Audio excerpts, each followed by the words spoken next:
তোমার স্বামী বিদেশ যাবে তাই তোমার টাকার প্রয়োজন, তাই তো? তাহলে শোনো, আমি তোমার সাথে একটি কাজ করতে চাই। যদি তুমি আমার সাথে এই কাজটি করো, তাহলে আমি তোমাকে টাকা ধার দেব। আমি বললাম, কি কাজ দেবরজি? হঠাৎ দেবরজি আমাকে ধাক্কা মেরে ফেলে দিল।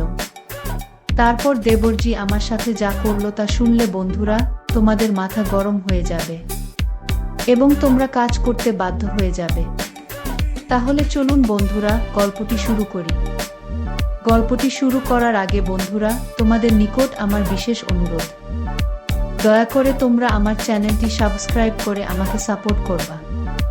হ্যালো বন্ধুরা, আমি পরিমণি, আমার বিয়ে হয়েছে 5 বছর হয়েছে।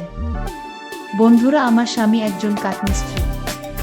সে যে পরিমাণ টাকা ইনকাম করে, কাঠমিস্ত্রির কাজ করে, তা দিয়ে আমাদের সংসার চলে না। আমাদের অভাবের সংসার। তারপরও চিন্তা করলাম, আমার স্বামীকে আমি বিদেশ পাঠিয়ে দিব, যাতে করে আমাদের ফ্যামিলি সচ্ছল হতে পারে। আমরা আমাদের ফ্যামিলির অভাব দূর করার জন্য আমার স্বামীকে বিদেশ পাঠানোর চিন্তা ভাবনা করলাম। কিন্তু আমাদের কাছে তো এত টাকা নেই। তাহলে কি করব? ইদানিং মিস্ত্রির কাজও খুব একটা বেশি পাচ্ছে না। দেশে যেন দুর্ভিক্ষ দেখা দিয়েছে। প্রতি মাসে যে পরিমাণ টাকা আয় করে তা দিয়ে আমাদের সংসার চলে না, আরও বরঞ্চলীন হয়। বাজারে দ্রব্যমূল্যের যে দাম, তা দিয়ে আমাদের সংসার চালাতে খুব কষ্ট হয়। খুব কষ্ট করে আমি আমার স্বামীকে নিয়ে সংসার চালাই। মনে মনে ভাবলাম, এভাবে তো আর আমাদের সংসার চলবে না। বাজারে যে জিনিসপত্রের যে দাম, তা দেখে মনে হচ্ছে সামনে আমরা বড় বিপদে পড়ে যেতে হবে। চোখে মুখে সর্ষে ফুল দেখতে পেলাম। গ্রামের একজন প্রবাসী ভিসা দেওয়ার অফার দেয়। আমার স্বামী বিদেশ যাওয়ার ইচ্ছে জাগল। ভিসা বাবদ 4 লক্ষ টাকা লাগবে। কিন্তু হাতে টাকা দি বলতে মোটেও নেই। উপায়ন্ত না দেখে আমার ভাসুর সিরাজ মিয়ার মাধ্যমে ব্যাংক হতে বিভিন্ন মানুষের নামে 3 লক্ষ টাকা ম্যানেজ করা হলো। বাকি টাকার ব্যবস্থা কিভাবে করি, তাই চিন্তায় পড়ে গেলাম। কোনো পথ পাচ্ছিলাম না। একদিন আমি আর আমার স্বামী বসে আলোচনা করলাম যে শহরে আমার স্বামীর 2 জন মামাতো ভাই থাকে। তাদের বাসায় গেলে কোনো সাহায্য পাওয়া যায় কিনা দেখা যেতে পারে। যেই ভাবা সেই কাজ। আমরা দিনক্ষণ ঠিক করে প্রথমে আমার দেবর বাসায় গিয়ে উঠলাম। আমার দেবর অবিবাহিত, সরকারি ভালো চাকরি করে, ভালো মাইনে পায়, তাছাড়া ভালো আউট ইনকাম তার। সেজন্য কোনো অভাব নেই বললেই চলে। সামনে বিয়ে করার প্ল্যান আছে বিধায় বিরাট আকারের একটি বাসা নিয়ে থাকেন। আমরা বিকেলে দেবরের বাসায় গিয়ে পৌঁছালাম। আমাদেরকে দেখে সে আশ্চর্য হয়ে গেল। সে বলল, আপনারা কোথায় হতে এলেন, কিভাবে এলেন, কি উদ্দেশ্যে এলেন? একসাথে অনেক প্রশ্ন করে আমাদেরকে বাসায় অভ্যর্থনা জানান। আমরা বাসায় ঢুকলাম, হাত মুখ ধুয়ে ফ্রেশ হলাম। দেবর বাড়ির সবার কথা জানতে চাইল। তাদেরও আমাদের বাড়ির সবার কথা তাকে জানালাম। আমরা যাওয়ার কিছুক্ষণের মধ্যেই আমার দেবর কাজের বুয়াকে আমাদের জন্য খাবার তৈরির নির্দেশ দিল। আমাদের উদ্দেশ্যের কথা এখনই বললাম না। রাতে খাওয়া দাওয়া সেরে বলো প্ল্যান আছে। সন্ধ্যের সামান্য পরে আমার স্বামী বলল, আমি একটু আমার আরেক ভাইয়ের বাসা থেকে ঘুরে আসি। তারপর রাতে একসাথে খাওয়া দাওয়া করে কথা বলবো। দেবর বলল, রাতে ঠিক চলে আসবেন তো ভাইয়া? আমার স্বামী বলল, হ্যাঁ। তাহলে যান। শোনেন, যদি রাতে আপনি না আসেন, তাহলে আমি কিন্তু ভাবিকে আস্ত রাখবো না বলে দিলাম। এই বলাতে আমরা 3 জনেই অট্টহাসিতে ভেঙে পড়লাম। আমার স্বামী চলে গেল। আমি আমার শিশু বাচ্চাকে খাওয়ালাম এবং তাকে ঘুম পাড়িয়ে দিলাম। আমরা দেবর ভাবি সোফায় বসে টিভি দেখছিলাম আর রাজ্যের নানা কথাতেই মশগুল হয়ে গেলাম। কথার ফাঁকে আমাদের উদ্দেশ্যের কথা বললাম। তোমার ভাই বিদেশ যেতে চায়, কিন্তু টাকার খুব অভাব। মোটামুটি টাকা জোগাড় করেছি, আরও 1 লক্ষ টাকা দরকার। তুমি দিতে পারবে ভাই? তাহলে আমাদের খুব উপকার হবে। আমি কথাটা উপস্থাপন করলাম। তারপর দেবর বলল, এত টাকা আমি একসাথে এখনো দেখিনি বলে দুষ্টুমির ছলে সোফায় কাত হয়ে পড়ে গেল। অভিনয় করার দরকার নাই বলে আমি তাকে টেনে তুললাম। এরপর আমরা রাতের খাবার খেয়ে নিলাম। আমার স্বামী সেদিন রাতে বাসায় আসলো না। তার জন্য অপেক্ষা করতে করতে আমরা শুয়ে রইলাম। নতুন জায়গা, তেমন ভালো ঘুম হলো না। সকালে স্বাভাবিকভাবে নাস্তা সেরে নিলাম। আমার স্বামী আসলে তাকে নাস্তা দিলাম। আমরা চলে যাবার প্ল্যান করলাম। তার আগে আবার একবার দেবকে টাকার কথা বললাম। দেব বলল, টাকা জোগাড় করতে আমার সপ্তাহখানেক সময় লাগবে। কখনো লাগবে তোমাদের টাকা? আমি বললাম, আগামী তারিখে 10 দিনের মধ্যে হলে আমাদের চলবে। আমার স্বামীর দিকে লক্ষ্য করে বলল, তাহলে আগামী সোমবার তুমি আবার এসো, আমি কিছু টাকা দিতে পারবো। বাকি টাকা তুমি অন্য কোথাও সংগ্রহ করতে পারো কিনা দেখ। আমার স্বামী কি যেন চিন্তা করলো, তারপর বলল, তাহলে আমি তোর ভাবিকে রেখে যাই। তুই যত তাড়াতাড়ি পারিস টাকা জোগাড় হলে তোর ভাবিকে পাঠিয়ে দিস কেমন? আমি আপত্তি করলাম। আমার স্বামী আড়ালে নিয়ে আমাকে বলল, যদি আমরা কেউ সামনে না থাকি তাহলে সে টাকা দেওয়ার ভুলে যাবে। আর তুমি এখানে থাকলে এমন কিছু ঘটবে না। তুমি এখানে থাকো, টাকা যে কোনো উপায়ে আমাদের পেতে হবে। আমি বাড়ি যাই, দেখি বাকি টাকার কি ব্যবস্থা করা যায়। আর তুমি বুঝিয়ে সুঝিয়ে বেশি টাকা নিতে পারবে কি না দেখবে। আমি রয়ে গেলাম। আমার স্বামী চলে গেল। আমার স্বামীকে গাড়িতে তুলে দিয়ে 1 ঘন্টার মধ্যে দেবর ফিরে আসলেও দিনে কোনো প্রকার দুষ্টুমি করেনি। রাত হলো, সে রাতের কথা। কিছুক্ষণ পর বলছি, রাত প্রায় 9টা বাজলো। আমরা রাতে খাওয়া দাওয়া সেরে নিলাম। এবার ঘুমানোর পালা। আমি আমার শিশু সন্তানকে খাইয়ে ঘুম পাড়িয়ে নিলাম। আমি বিছানায় গিয়ে শুনলাম দেবর টিভি অন করে সোফায় আরাম করে বসলো। বসে আমায় ডাকলো, ভাবি সোফায় আসো। আমি কোনো জবাব না দিয়ে বিছানায় শুয়ে রইলাম। একবার আমাকে ডেকে সাড়া না পাওয়ায় সোফা হতে উঠে আসলো এবং আমাকে ভাবি ভাবি বলে ডাকতে লাগলো। আমি সাড়া না দিয়ে পারলাম না। বললাম, অনেক রাত হয়েছে, ঘুমিয়ে পড়ো। এরপর সে বিছানায় গিয়ে শুয়ে পড়ল। কতক্ষণ ঘুমালাম জানি না কেন আমার ঘুম ভেঙে গেল। আমার ঘুম ভাঙার আমি দেখতে পেলাম আমার সব কিছু কেমন যেন এলোমেলো হয়ে আছে। মনে হচ্ছে অনেক বড় কিছু হয়ে গেছে আমার সাথে।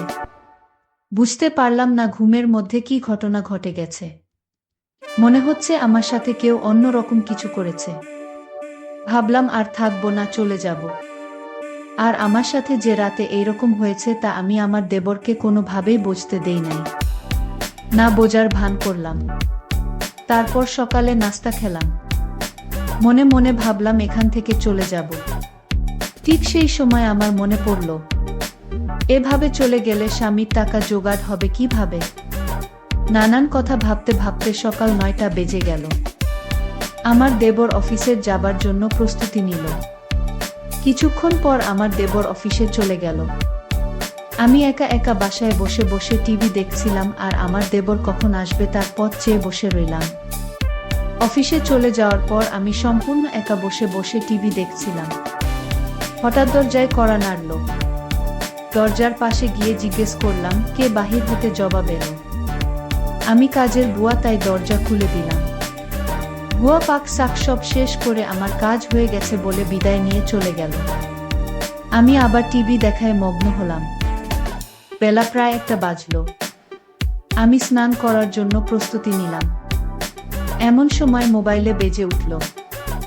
দৌড়ে গিয়ে রিসিভ করলাম। ওপার হতে আমার দেবর বলতে লাগলো, ভাবি আমি একজন 10,000 টাকা তোমাকে দিয়ে যাবে, তুমি টাকাটা রেখে দিও।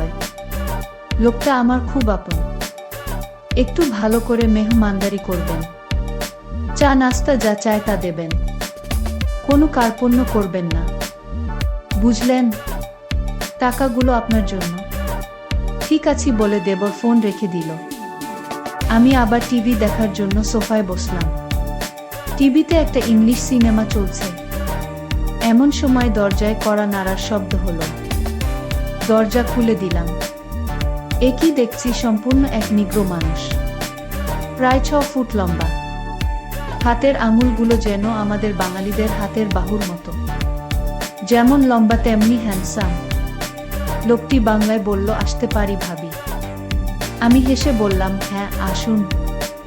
লোকটি সরাসরি সোফায় গিয়ে বসল। তাড়াতাড়ি চা নাস্তা তৈরি করে তাকে পরিবেশন করলাম। সে আমাকে দেখে মুচকি মুচকি হাসছে, আর মাঝে মাঝে আমার দিকে কেমন করে যেন চেয়ে রইল। সেই নিগ্রো লোকটি আমাকে বলল, ভাবি যদি কিছু মেন না করেন, আসুন আমরা একটু গল্প কি? আমি বললাম, ঠিক ভাই। আমারও তার সাথে গল্প করতে ভালোই লাগছিল। মোট কথা, এই নিগ্রো লোকটিকে দেখে আমারও তখন মাথার মধ্যে শয়তানি কাজ করছিল। মনে মনে ভাবলাম, ওই হালারটা যে শক্তি, আজকে আমি একটু বিদেশিদের হাতে খাবো, দেখেব তারা কেমন পারে। আর তাছাড়া আমার স্বামীটা একেবারেই দুর্বল, তাই তাকে দেখে আমার খুব ইচ্ছা হলো। আবেগের বশবর্তী হয়ে তার সাথে গেছিলাম মাস্তি করতে। বাবারে বাবারে, এত ভয়ঙ্কর তারা! সেই রাতে আমি কোনো রকম জান নিয়ে ফিরছিলাম। মনে হচ্ছিল একটা পাহাড়ের উপর চাপা পড়ে গেছিলাম। সে তার কাজ করে আমার হাতে 10,000 টাকা আমার হাতে গুজে দিল। আমার খাতিরদারি তার নাকি বেশ ভালো লেগেছে। বিদায়ের সময় আমার কান্না এসে গেল। সে আমাকে বলল, কেঁদো না, যদি সম্ভব হয় আমি আবার একবার আসব। তার চলে যাওয়ার পথে এক দৃষ্টিতে তাকিয়ে রইলাম। ভাবলাম সে যদি আমাকে সাথে নিয়ে নিত। বিকাল বেলায় আমার দেবর অফিস হতে ফিরে এসে লোকটির কথা জানতে চাইল, টাকা দিয়েছে কিনা। বললাম, হ্যাঁ দিয়েছে। আমার দেব আশ্চর্য হয়ে আবার জানতে চাইলেন, তাহলে দিয়েছে? আমি বললাম, হ্যাঁ দিয়েছে। তো এতে আশ্চর্য হওয়ার কি আছে? আমার দেবর হেসে উঠে বলল, এমনি এমনি দেওয়ার কথা ছিল না। আমি কোনো কথা না বলে চুপ হয়ে রইলাম। আমার নীরবতাই সে যা বোঝার বুঝে গেল।